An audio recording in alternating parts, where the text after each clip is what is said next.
Hello everyone, my name is Roberto SCHAEFFER from COPPE Brazil, and I'm going to briefly discuss the new round of integrated assessment modeling contributions to the IPCC Working Group 3 assessment report. I'm going to split my presentation in 4 different points. The first point is that IAMs have been, let's say, long-time companions of IPCC reports, playing a historical role in various assessment reports and also special reports. And this history goes back to the first assessment report in 1990. The reason for that is because IAMs are capable of simultaneously capturing, let's say, several interactions between the energy sector, the economy, the land use sector, and even more recently, their relationship with the SDGs. Historically, let's say, IAMs have been focusing on global models, but more and more, let's say, national models are becoming more relevant. The second point that I want to stress here is that, let's say, recent advancements in integrated assessment models, very much motivated by some EU-funded projects, let's say, have allowed IAMs to become much more granular. So now, let's say, the socio-economic system is much better represented in IAMs. Let's say consumer goods and services are much better represented in IAMs.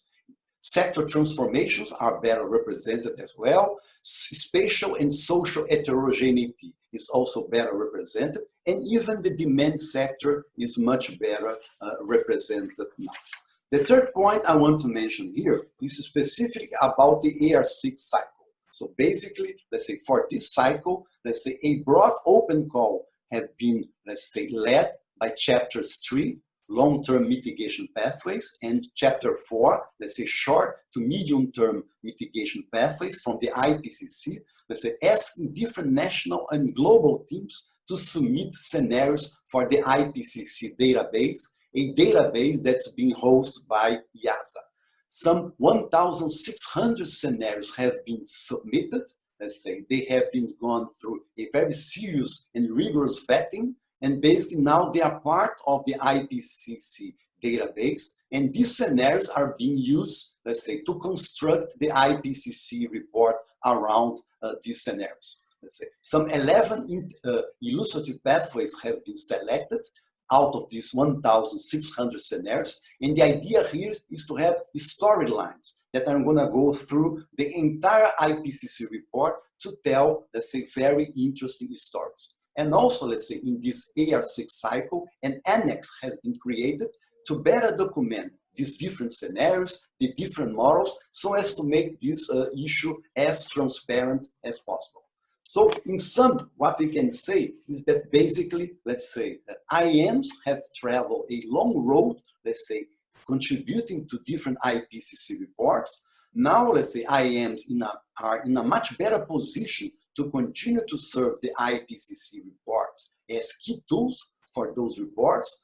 Also, let's say, IAMs today are much more sophisticated and much better, let's say, prepared to deal with the challenges of IPCC reports. And most importantly, I would say, is that IAMs are much more transparent today. So that IAMs are tools that can really be used and can be checked to show, let's say, how transparent and how useful these tools can be. Thank you very much for your attention.